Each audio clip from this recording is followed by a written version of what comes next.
সব অংশীজনের সঙ্গে আলোচনা করেই শ্রমিক ইশতেহার প্রণয়ন করা হয়েছে বলে জানিয়েছেন বিলস সাধারণ সম্পাদক ও বিএনপির স্থায়ী কমিটির সদস্য নজরুল ইসলাম খান।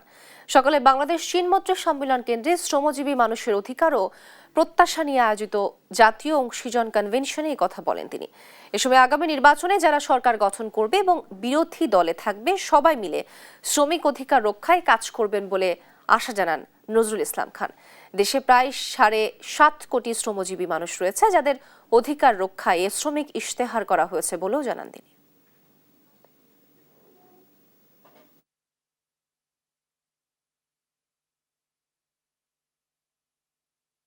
আমি একটুকু জানাতে চাই আপনাদের যে বাংলাদেশের শ্রমিক আন্দোলনে